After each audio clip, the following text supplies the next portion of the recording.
Hello everybody, my name is Jamie Dunlea. I work for the Assessment Research Group at the British Council, and I'm very happy to be here today to contribute to this symposium and share information with others about the CFR. I'll be talking about managing expectations, opportunities and challenges when implementing the CFR in local contexts. So I'm going to talk about some of these implications for how we implement the CFR in terms of a journey, because you are on a journey in implementing the CFR into your local context, into the educational reforms that you are trying to introduce, but we're all on a journey with the CFR. The CFR itself has been a very long journey. We know that although it was published in 2001, it built on a long history of developments in modern foreign language education in Europe. And that was crystallized into the publication that came out in 2001. And the CFR is still on a journey. And so we see the updated companion volume, the editions that have come out of that most recently in 2020. So this is something that we need to think about. And what I would like to do today is take a look back at some of the experiences we've had over the last 20 years in implementing the CFR and the changes that have been made in doing so, and see what we can learn from that experience. So implementation, what can we learn? Where I'd like to start is talking about a comprehensive learning system and where the CFR fits into that. This is a diagram adapted from a publication by Barry O'Sullivan, who's also contributing to this symposium, where we define the comprehensive learning system as being something like a triangle, in that we have curriculum, we have the delivery of the curriculum, everything that happens in the classroom, and we have assessment as an integrated system. None of those parts living on its own, if you like. And actually, in the center of that system sits the CFR, the standards which need to drive that whole system. This diagram was adapted from that comprehensive learning system, but actually the description of the CFR when it was first introduced very much talks about an integrated system. It talks about materials, it talks about teaching, it talks about learning, and it talks about assessment. But as we shall see, there has been a lot of emphasis placed on the assessment side of it, and that's one of the things we need to take care with when we're implementing the CFR into local context. So to just take stock and think about where we are with the CFR and think about what some of the lessons learned are, because when we're introducing them into local contexts, particularly outside of Europe, we find that there's often a discussion about the appropriacy of the CFR and whether it's even feasible or whether it's appropriate to introduce these. And many of the issues that arise around things like teacher education, are teachers prepared to implement the CFR?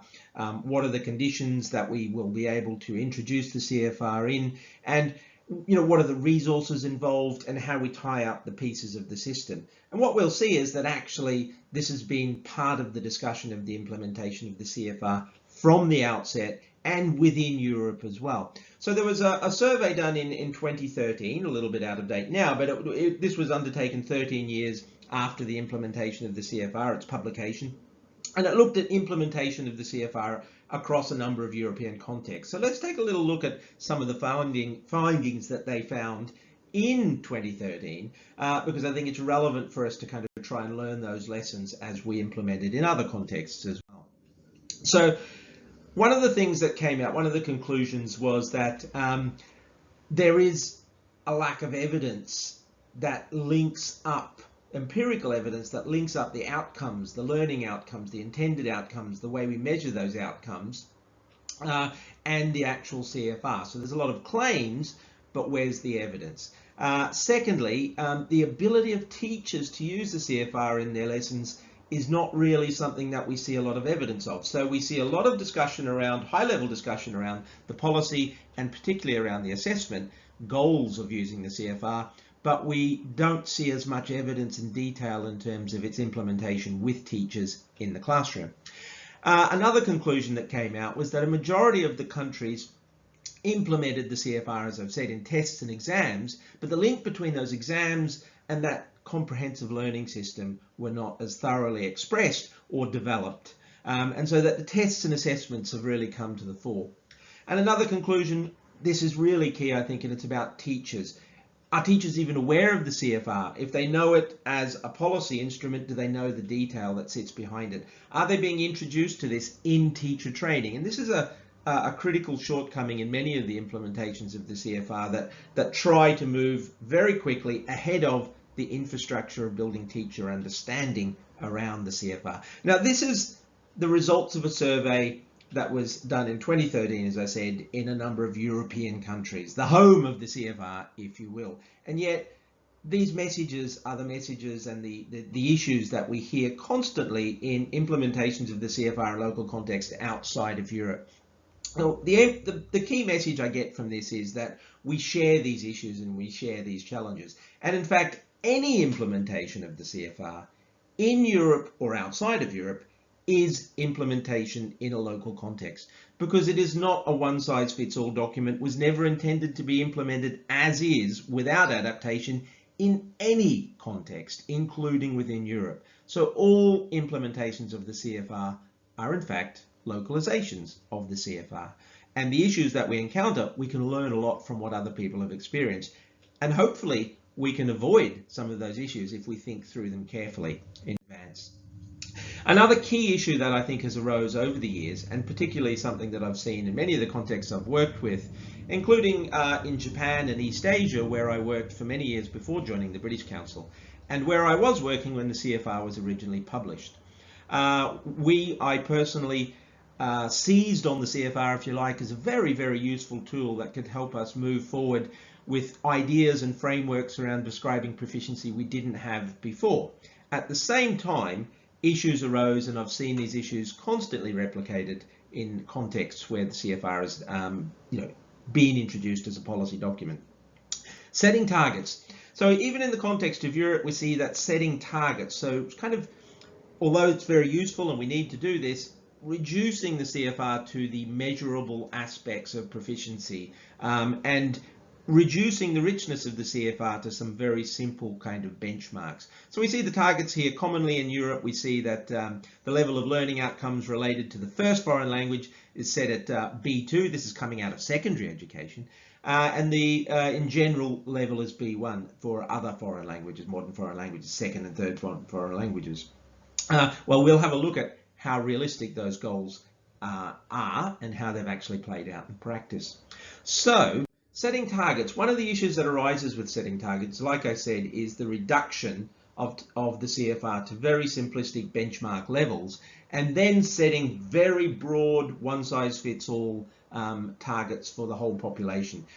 While this is useful when done appropriately, it can lead to issues. Now, just as an example, this was a story back in 2011 in The Guardian, in the newspaper, talking about the introduction of the use of the CFR to drive educational reform in Vietnam. Generally seen as something very positive in the context that this would help, but also some of these goals that are being put out there. Teachers will all need to achieve level B2, and school leavers are all expected to reach B1.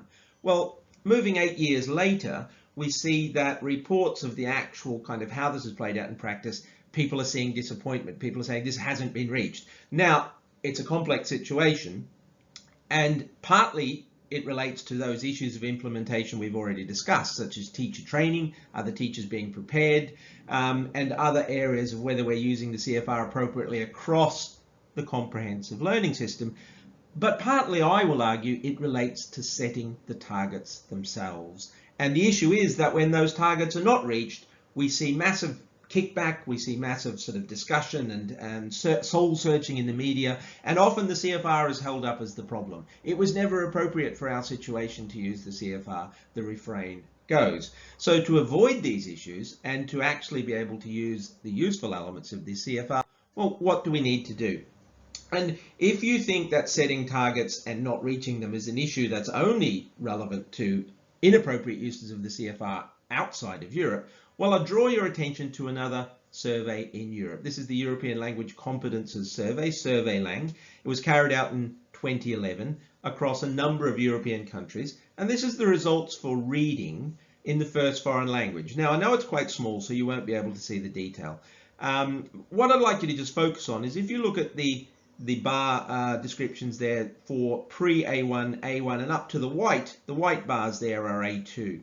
You'll see that for a number of European countries, that, you know, almost 80% of students in secondary school, 15 years old, are below A2 at reading in their first foreign language. Now, this is far below the targets that we saw were being expressed as B2 for school leavers.